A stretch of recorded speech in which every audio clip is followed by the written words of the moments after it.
good evening. Thank you so much for joining me on a Thursday night. We're moving into Friday and the weekend. I'm looking forward to it. It's actually turned cold here recently, so we're starting to be able to wear some really warm stuff like flannel and things like that. Today I'm going to talk to you about the idea of using Regulation D to satisfy your reporting requirements when you raise money through an investor. A lot of people don't realize that they have to do this. You go out, you want to raise money, you want to get it in so that you can start deploying it, putting it to work in your business. But actually, that's not the end of it. If you're so lucky as to land an investor, there's still some other things that you have to do to satisfy the SEC. Now, if I use that acronym again and you don't know who it is, it's the Securities and Exchange Commission. They regulate just about every type of investing that goes on here in the United States. And even if you're raising money through investors through what's called a private placement, you may still have to satisfy requirements that they've set on you. Now, the good news is they've put exemptions out there that make it easier for small businesses to raise money. That way it's not as burdensome having to file this huge amount of paperwork with an attorney, then turning that into the SEC, or even the cost that may be associated with developing or those types of documents with an attorney and going that route. So the SEC has put some things in play to make it easier for you. And the one I'm talking about today is through what's called a Regulation D exemption. Now, Regulation D was created years ago by the SEC to encourage investing in smaller businesses, not big ones that go IPO or internet initial public offering or something like that. Regulation D was developed to encourage the investment of investors into small businesses, make that less burdensome, make it less costly, and help hopefully deploy that capital a lot faster. Now, the other thing you need to know here in a second, if you're not aware, I'm going to use the term accredited investors. And what an accredited investor is typically a person who's been fairly successful in their life, their business, so they have some wealth.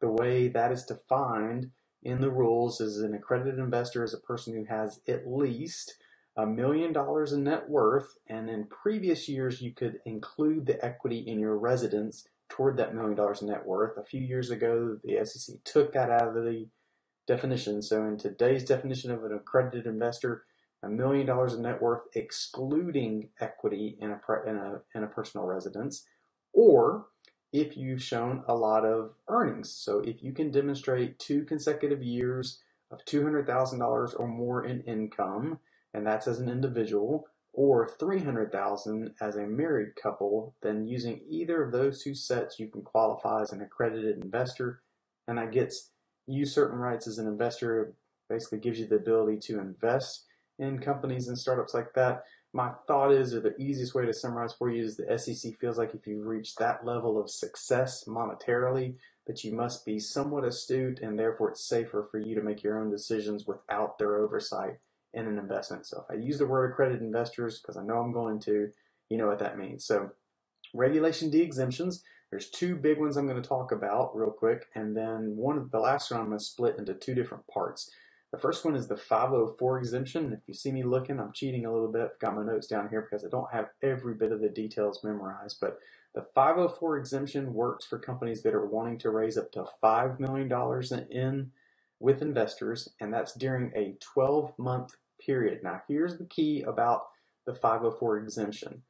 You cannot have any sort of what's called a general solicitation or a general advertisement with this type of funding activity, and the SEC restricts how quickly you can sell as an investor, how quickly the investors can sell their shares in your company.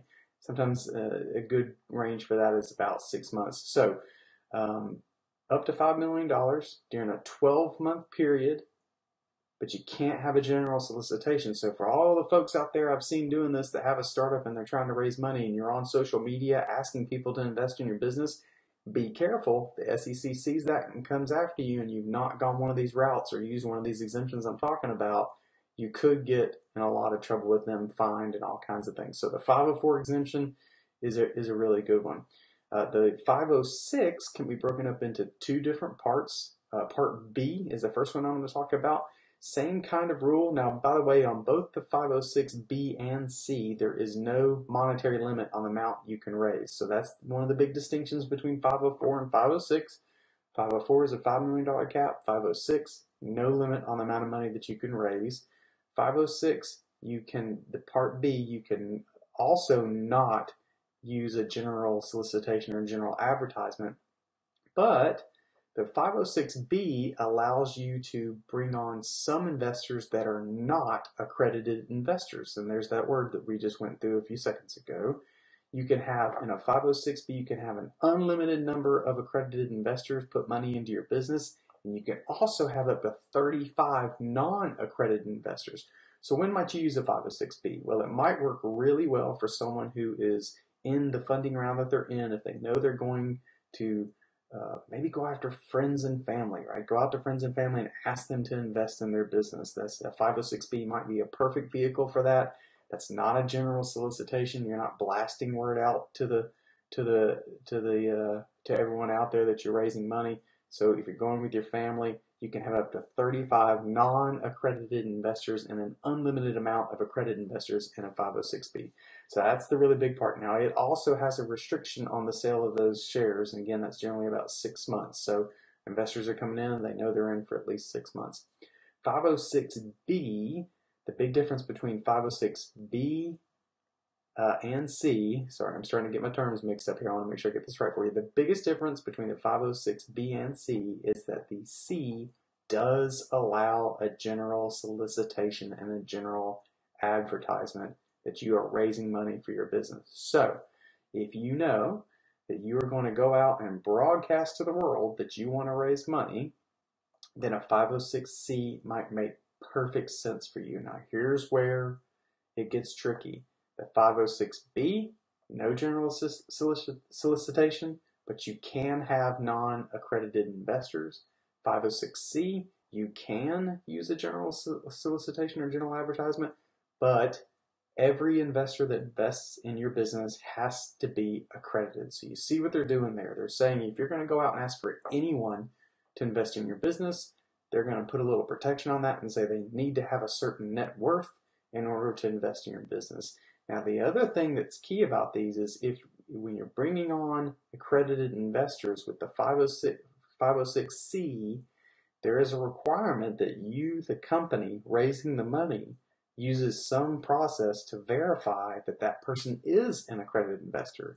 That's typically done with bank statements, tax returns. You know, if they're saying they're making $250,000 a year for the last 2 years as an individual, you can say, okay, I'm going to need to verify that to satisfy the SEC. Since I'm using a 506C exemption under the rule, I need you to send me your last 2 years of tax returns, average those up together. For every $200,000, you're safe. And keep that on file, prove that you verified that investor. So the point of all this is there are ways to minimize the amount of work you've got to do as a startup founder when you're raising equity with investors.